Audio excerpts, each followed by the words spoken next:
Bienvenue chers auditeurs dans notre nouvelle vidéo. La grande évacuation.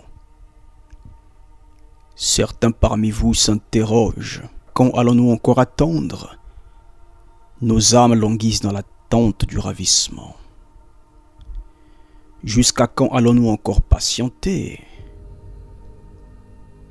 Pour nous qui aurons l'honneur et la grâce de connaître la maison du Père, promis en Jean 14, pour nous qui avons la vocation céleste écrite en Philippiens 3,13, l'amour de l'avènement du Seigneur brûle chaque jour dans nos cœurs. Or, il ne faut pas que nous soyons égoïstes, car il y a encore des innocents à réveiller. Il y a encore des gens qui ont un cœur sincère et qui doivent, comme nous, échapper à la malédiction qu'attendent les infidèles. D'après les prophéties et d'après tout ce que nous voyons autour de nous, le Seigneur a déjà dépassé la porte. Notre réunion avec lui dans les airs est imminente. Mais il nous faut travailler jusqu'à la dernière minute pour avertir ceux qui doivent encore l'être, car ce monde va être détruit. Il y a encore des innocents à réveiller. Il y a encore des gens au cœur sincère qui doivent aussi échapper à la malédiction.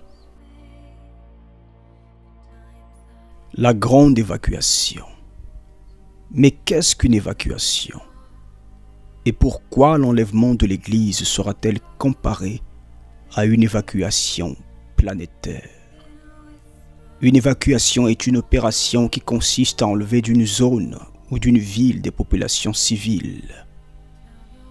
Mais ici, nous parlons d'une évacuation spirituelle. De millions de véritables chrétiens doivent quitter la terre pour laisser ce monde sous l'emprise totale des ténèbres. Ils n'ont pas voulu être éclairés par la Bible, alors l'obscurité va tomber sur eux. Des temps d'angoisse et de péril s'en viennent, chers auditeurs. Lorsque les rumeurs de guerre se propagent et que le conflit devient certain et inévitable, les conventions internationales ont établi une règle inviolable: l'évacuation des civils. Les populations et les innocents sont mis à l'abri en lieu sûr, loin du conflit jusqu'au terme de la guerre. D'après les prophéties, le monde va connaître une troisième guerre mondiale, lorsqu'apparaîtra le cheval roux, prophétisé au 6e chapitre du livre de l'Apocalypse. Une guerre nucléaire éclair, aux conséquences cataclysmiques. On vous conseille de ne pas être ici, sur cette planète, lorsque ces choses vont arriver, bien-aimés. Or, d'après le même chapitre, et dans la suite du livre de l'Apocalypse, il n'y a pas que la guerre nucléaire qui attend les infidèles, mais beaucoup d'autres fléaux indescriptibles. Ils ont rejeté le don de Dieu pour le salut de leurs âmes, alors ils vont payer les conséquences. La terre va littéralement prendre feu. Ne jouez pas avec la parole de Dieu. Ces choses ne sont pas à venir, elles sont déjà à la porte. Malheur à ceux qui ne feront pas partie de la grande évacuation mondiale. Oui, aussi sûr que l'air que vous respirez, une grande évacuation planétaire va très bientôt avoir lieu. Séparons les impies avec les justifiés. Apocalypse 6:3. Quand il ouvrit le second sceau, j'entendis le second être vivant qui disait: « Viens. » Et il sortit un autre cheval, roux. Celui qui le montait reçut le pouvoir d'enlever la paix de la terre, afin que les hommes s'égorgeassent les uns les autres. Et une grande épée lui fut donnée. Après donc cette guerre prophétique, une partie de la planète sera devenue inhabitable à cause de l'hiver nucléaire qui rendra l'atmosphère irrespirable dans certaines zones de la planète auparavant habitée. Ainsi, une partie de la planète sera donc plongée dans une nuit sans fin. Bien-aimés, lorsque nous lisons les prophéties de la fin des temps, il nous faut prendre conscience qu'il s'agit de faits réels, d'événements qui vont réellement se produire.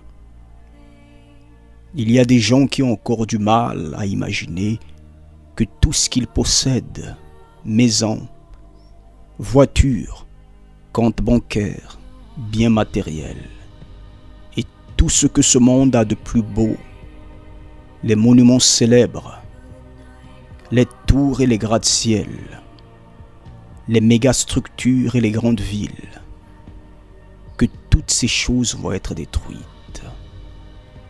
consumées par le feu de la colère de Dieu, puisque nombre de ces choses ont été acquis et bâtis sur du sang innocent. Alors Dieu va tout détruire. C'est pourquoi le véritable chrétien ne s'attache à aucun bien dans ce monde, puisque même notre propre corps n'est qu'une demeure temporaire. Si vous êtes né de Dieu, alors vous comprenez notre langage. Tout ce que vous voyez va être détruit. C'est pourquoi Dieu va évacuer ses fidèles hors de ce monde.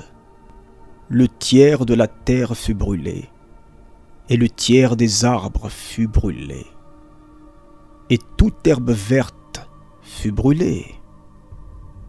Bien-aimés, de méga incendies vont se répandre sur l'ensemble de la planète, avec pour conséquence des milliers de morts et des millions de maisons détruites et d'infrastructures consumées par le feu.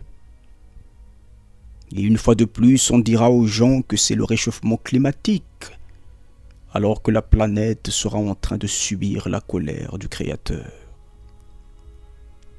D'après les prophéties, le monde va connaître des cataclysmes destructeurs, des phénomènes terribles. Apocalypse 8 au verset 9. Quelque chose comme une grande montagne embrasée par le feu fut jetée dans la mer, et le tiers de la mer devint du sang. Le tiers des créatures qui étaient dans la mer et qui avaient vie mourut, et le tiers des navires périt. Apocalypse 8 au verset 11. Il tomba du ciel une grande étoile ardente comme un flambeau. Et elle tomba sur le tiers des fleuves et sur les sources d'eau. Le nom de cette étoile est absinthe, et le tiers des eaux fut changé en absinthe, et beaucoup d'hommes moururent par les eaux, parce qu'elles étaient devenues amères. Ne restez pas ici, chers auditeurs. Pour cela, vous devez être inscrits parmi ceux qui feront partie de cette grande évacuation planétaire qui est à nos portes. Mettez de l'ordre dans votre vie. N'ayez aucune dette envers le diable dans votre conscience. Marchez dans la pureté et la sainteté. En plus des destructions, ce monde va assister à des manifestations surnaturelles effrayantes lorsqu'Apollyon sera libéré. Connaissez-vous le CERN ? Le CERN, le Centre européen pour la recherche nucléaire, est à nouveau sous les feux de l'actualité avec un nouvel incident qui risque de ternir une fois de plus l'image de la prestigieuse organisation. Il faut savoir que depuis l'affaire de la disparition d'un physicien aspiré par un mini-trou noir engendré par le grand accélérateur de particules, les ingénieurs du CERN travaillaient sans relâche pour recréer les conditions de l'expérience permettant de faire réapparaître le malheureux scientifique projeté bien malgré lui dans l'hyperespace.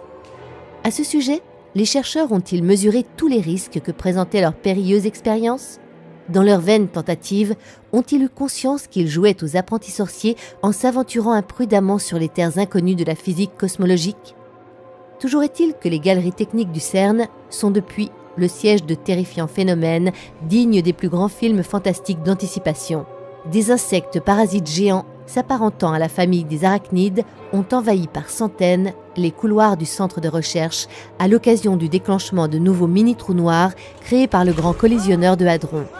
Surgissant à la faveur de la création de ces singularités cosmologiques, ces affreuses bestioles possèdent des dimensions terrifiantes de plusieurs mètres d'envergure et n'hésitent pas à s'attaquer au personnel afin de satisfaire leur vorace appétence pour la chair humaine.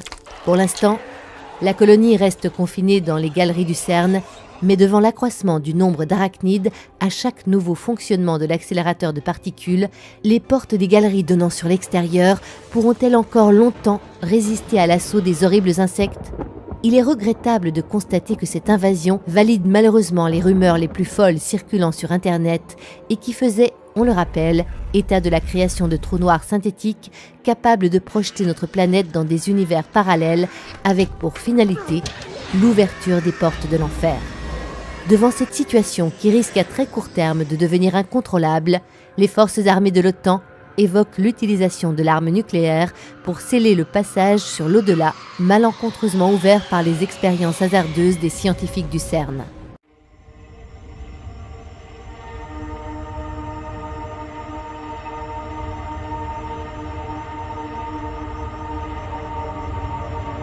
Plusieurs ignorent qu'avec son accélérateur à particules le plus puissant du monde, le CERN veut libérer Apollyon et son armée, tel que décrit dans le 9e chapitre du livre de l'Apocalypse. Apollyon est un ange déchu. Il est le roi du puits de l'abîme, dans lequel il est emprisonné avec son armée.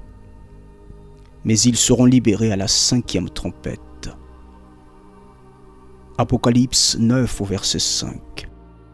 Il leur fut donné non de les tuer, mais de les tourmenter pendant 5 mois.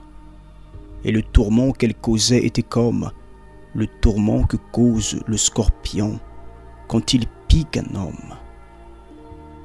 En ces jours-là, les hommes chercheront la mort, et ils ne la trouveront pas. Ils désireront mourir, et la mort fuira loin d'eux. Préparez-vous à la grande évacuation, bien-aimés. Car lorsque ces esprits seront libérés, la Bible dit qu'à cause des tourments, les gens chercheront la mort. Mais l'ange de la mort ne sera pas permis d'intervenir pendant cette période. À ceux qui soutiennent la théorie diabolique du mi- et du post-tribulationnisme, plaçant l'enlèvement de l'Église au milieu ou à la fin des tribulations, voici un verset qui va vous réveiller de ces doctrines de démons.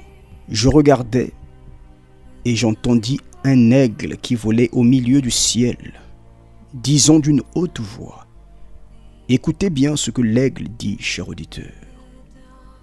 Malheur, malheur, malheur aux habitants de la terre, c'est-à-dire à tous les habitants de la terre, à cause des autres sons de la trompette des 3 anges qui vont sonner. Vous êtes intelligent, cher auditeur. Écoutez bien ce que dit ce texte. Malheur, malheur, malheur aux habitants de la terre, c'est-à-dire à tous les habitants de la terre sans exception.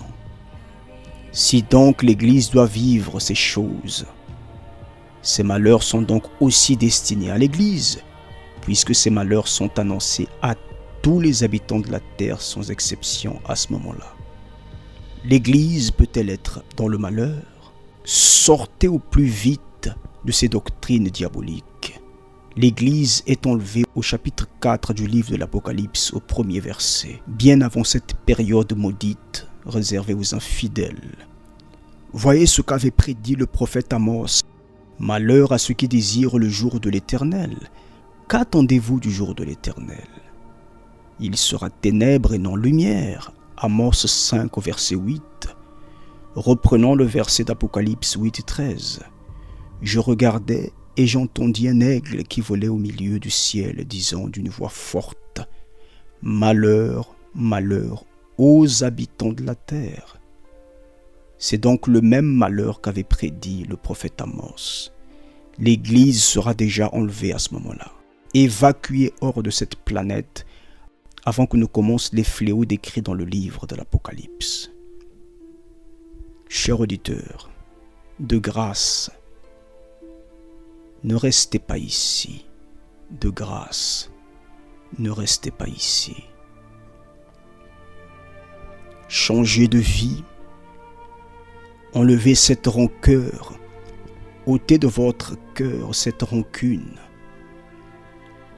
Pardonnez, sinon Dieu ne vous pardonnera pas. Et vous ne serez pas pris dans l'enlèvement. Changez votre caractère.